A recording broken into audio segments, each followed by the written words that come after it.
A Premier League vai voltar. Estamos chegando na temporada 24-25 da competição que começou lá em 1992, ou seja, estamos na 32ª edição, e hoje você vai conhecer a escalação ideal dos 11 melhores jogadores da liga na história, o melhor de cada posição e é claro que não conta o antigo campeonato inglês. Estamos falando apenas de Premier League aqui, e hoje eu não vou te dar recados fora do tema, só tô deixando os links aí embaixo do bolão e o fantasy da Premier League aqui do canal. Então cara, você tem que entrar no link que tá aí no comentário fixado e participar, porque os 3 primeiros colocados vão ser premiados ao fim da competição. E vamos combinar que é bem mais legal acompanhar a competição quando tem algo em jogo, né? Algo inofensivo, e quando você tem seu time escalado também, é bem mais legal acompanhar os jogos. Eu também tô deixando aí embaixo a playlist do canal chamado Not Soccer, e eles estão fazendo uma análise completa de todos os times dessa Premier League e vale a pena conferir. Ah, mas Trave, os caras estão te pagando, por isso você tá falando pra eu ir lá assistir. Eu não vou fazer isso. Não, cara, eu não tô recomendando por isso. É porque eu assisti e é bom. Vai lá e assiste pra aquecer antes de começar o maior campeonato nacional do mundo. Mas é claro, assiste esse vídeo aqui primeiro, então vamos lá. Eu sei que é um assunto polêmico, listas de maiores geralmente tem muita polêmica e discordância, mas é a minha opinião. Eu já tinha uma base do top 5 de maiores jogadores que eu colocaria aqui,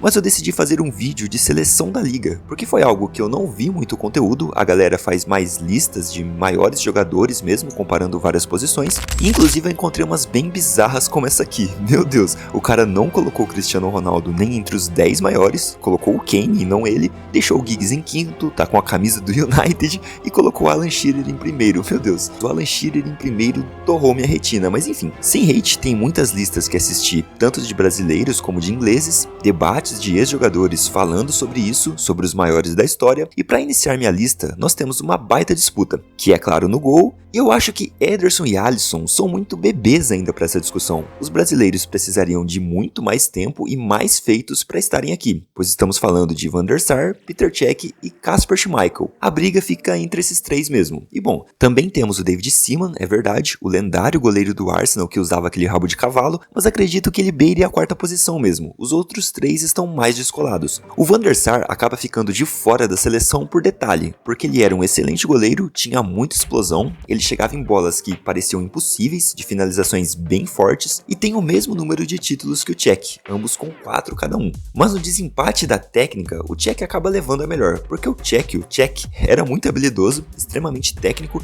e o que pegava era absurdo. O que esse cara pegava de bola, meu amigo, ele jogava com aquele capacete que era para proteger seu crânio, que tinha sofrido um trauma, e era sério, ele correu risco de vida mesmo, ele não jogava apenas por charme não. E eu fico com muita dúvida, cara, muita dúvida mesmo, porque assim, em todas as listas que eu entrei, seja do Brasil ou lá de fora, o Schmeichel foi o primeiro colocado em todas elas, todas, umas 10 listas diferentes, com o dinamarquês sendo considerado o maior goleiro da história. E ele era realmente muito bom, é o que tem mais títulos, um a mais que esses 2 citados, ele tem 5 Premier Leagues. Mas pra ser sincero, cara, se a discussão fosse apenas melhor, ele talvez nem ficasse no top 3, porque é realmente um pouco mais de marketing mesmo, digamos assim. O Cech é muito superior a ele em técnica, muito mais plástico, muito mais seguro e consciente. O Schmeichel diversas vezes dava uns saltos esquisitos, mesmo quando a bola ia no meio, e ainda que fosse pra encaixar, ele jogava pra fora. Diversos lances você vê que ele sai desesperado do gol, até atabalhoado às vezes, e só faz a defesa porque o jogador tomou uma decisão ruim.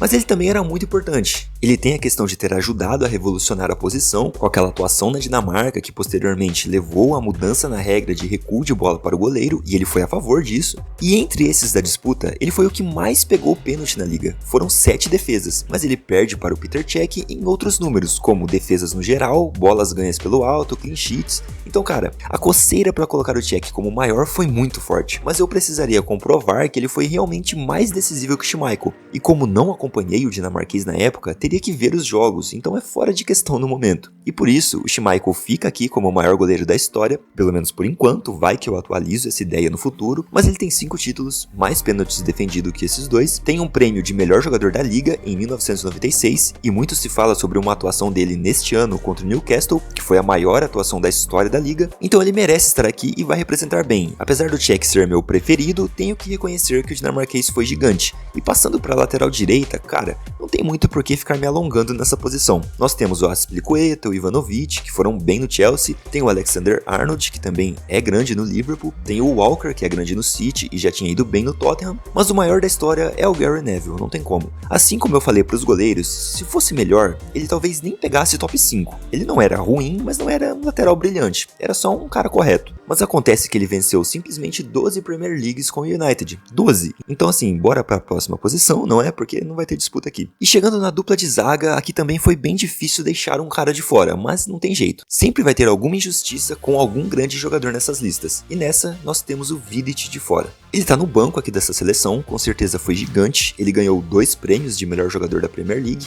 não só de zagueiro, de melhor jogador mesmo, mas também eu preciso dizer que a Premier League é meio maluca assim nesses prêmios. Eles dão direto para zagueiros e muitas vezes nem é merecido, como no segundo prêmio pro Vidic, por exemplo, o prêmio pro Rúben Dias mais recentemente, enfim. Ele fica de fora porque tem Rio Ferdinand e John Terry na disputa, só isso. O primeiro tem 6 títulos com o United, era técnico, um líder nato, organizava a defesa de Ferguson como ninguém, e o segundo é um dos rostos do Chelsea. Sem dúvida, ele e um jogador que pode aparecer mais à frente aqui são os primeiros nomes que lhe vêm à cabeça quando se pensa em Chelsea. O Terry ajudou a construir a história dos Blues, era muito bom em desarmes e ajudava na frente também, ele tem mais de 40 gols na carreira, e certamente a dupla de zaga não poderia ser outra. Pesquisando em algumas listas e parando para pensar melhor, você teria o Campbell para talvez incomodar um pouco ali, mas sem brigar de fato para entrar como maior. O Kompany também é mais uma menção honrosa, mas o que achei em algumas listas foi isso aí, Van Dijk no topo delas, de melhor defensor da Premier League, e aí não dá né cara? É o jogador mais superestimado da história do futebol, temos um vídeo aqui no canal falando sobre isso, e tô deixando aí no card se você quiser conferir, e note que eu digo que ele não é o zagueiro mais superestimado, não, ele é o jogador mesmo. De todos os tempos, ninguém na história do futebol foi tão superestimado como o Van Dijk foi,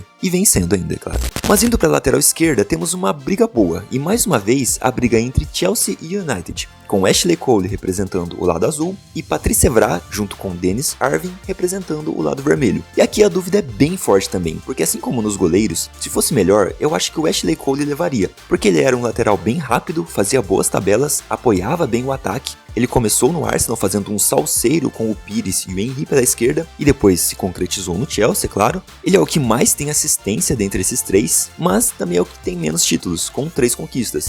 O Evra, por outro lado, não tem tantos feitos ofensivos, mas era um ótimo lateral, de muita resistência, pegada forte e não era ruim apoiando o ataque, apesar de ter só 7 gols na liga. E dá pra dizer que ele fica intermediário ali entre esses três, com 5 títulos. Mas o vencedor nesse quesito é o Irving, que tem mais gols que todos eles, mais títulos, com 7 conquistas e mais de 20 assistências também, o que é um bom número. Então por mais que o meu preferido seja o Ashley Cole, analisando fria e imparcialmente, não tem como o Irving não ser considerado o maior lateral esquerdo aqui. Seria contra os critérios e também o Schmeichel não poderia estar na lista. Eu vi muitas listas que colocaram o Schmeichel como o melhor goleiro e o Ashley Cole como o maior lateral esquerdo, e isso é incoerente, não faz o menor sentido. Ou sua seleção tem Schmeichel e Irving, ou tem Cech e Ashley Cole, não dá pra misturar as duplas. Mas tá, agora passando pra meiuca e abrindo o setor nesse 4-3-3, é que começa a ficar realmente bem cruel e muita gente vai ficar de fora. É difícil, por exemplo, ter que deixar o Yaya Touré de fora. Era um cara excepcional, um dos melhores meias centrais / volantes que eu vi jogar. De volante ele era muito bom também, ele tem 3 títulos de Premier League, inclusive ele estreou o quadro aqui no canal de Jogadores em uma Rima, que é um vídeo inteiro narrado com rima, contando a história do jogador, e também tô deixando aí no card pra quem quiser conferir. Mas não dá pra ele, é desleal a concorrência porque também tem um tal de Patrick Vieira, que também tem 3 títulos de Premier, mas foi muito mais dominante que o Yaya. Tá, talvez não muito mais dominante, mas ele foi mais impactante sim. Era um meia completo, de muita técnica, capacidade de marcação absurda, preenchimento de espaços no meio, enfim, foi gigante, mas ele também não entra nessa seleção, porque um cara com quem ele rivalizou, digamos assim, que estava no lado vermelho de Manchester, fica à frente dele, e é o Roy Keane. O cara tem 7 títulos de Premier e apesar da galera tratar ele como um brucutu muitas vezes, ele era um cara de boa técnica, tinha bom passe, desafogava muitas vezes as jogadas, só que ele fica na frente do Vieira, mas também não fica na seleção, porque quem vai ocupar essa primeira linha de meio é Paul Scholes. Eu sei que ele era mais meia central, por vezes segundo volante, mas ele jogava também como volante, e tinha características para isso. É claro que limitar o Scholes a funcionar função de 5 não seria extrair o melhor do cara. Beleza, sabemos disso. Mas pro encaixe da seleção, para de fato escalar os maiores, ele tem que estar aqui porque são 11 títulos. Um meio-campista que dificilmente errava, seja passes ou posicionamento defensivo, enfim, o Scholes é gigante e fica aqui na volância da seleção histórica da Premier League. E mais avançado como um meia central, talvez tenhamos uma disputa menor, porque apesar de Gerrard e Lampard terem sido rivalizados pela comunidade do futebol a vida toda, e como jogador eu sempre ter preferido Gerrard, falando de maior, na Premier League ele não entra na conversa com Lampard, mas assim, não chega nem perto. O Gerrard foi muito bom, sempre fez boas atuações, com certeza é referência para muitos meio-campistas na Inglaterra, e isso é importante. Não são só títulos que contam, é claro, mas tudo isso o Lampard também tem. E mais que ele, o Lampard também esteve em foco, é influência, ele é o meia central com mais gols na história, com 177,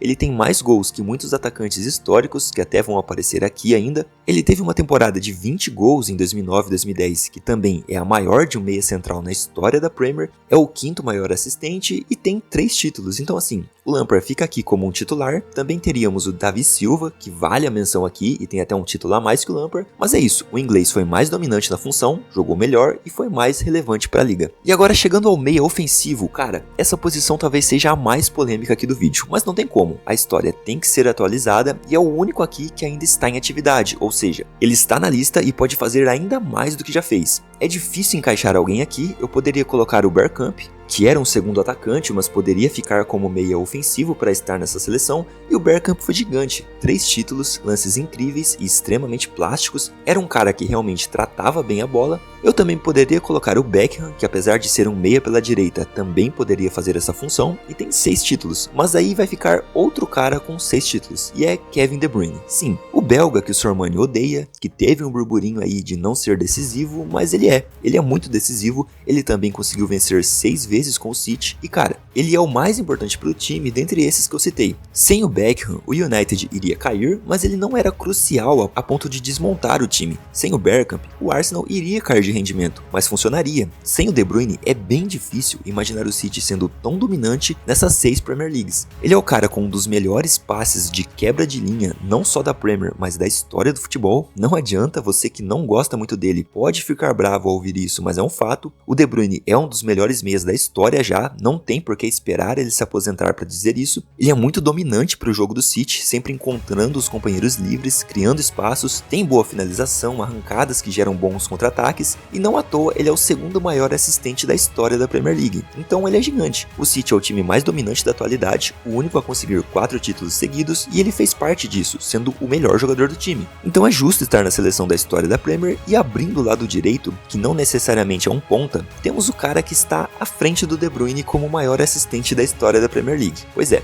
o Ryan Giggs vai ocupar essa posição, e ele também tá fora da posição principal, já que ele jogava mais pela esquerda, mas também jogava aqui na direita, fazia mais funções no meio, assim, era um cara versátil mesmo. Não tinha como deixar o Giggs de fora, ele tinha que ter espaço aqui, já que estamos falando de maiores, e ele simplesmente participou de 13 conquistas com o United. 13 é o maior vencedor da liga e sempre sendo peça fundamental. Aqui concorrendo com ele seria talvez o Beckham, que já citei antes. Mas só, não vejo outro que poderia entrar por algum critério e desbancar o Giggs, e é meio que um poupa-tempo nessa posição, assim como a próxima, que é a de ponta esquerda, e você já sabe quem é, óbvio. Não tem como deixar de fora da seleção o cara que está na briga para ser o maior jogador da história da liga, que é Cristiano Ronaldo. Muita gente considera o prime do Cristiano Ronaldo a sua melhor versão, sendo essa no United. Eu discordo, acho que o melhor dele foi no Real Madrid, e é irrevogável essa minha ideia, mas eu sei que tem elementos para a galera considerar isso, porque foi realmente estrondoso o que ele fez. Ele era mais driblador, mais ágil, mas já tinha essa potência absurda na finalização que ficou como marca registrada.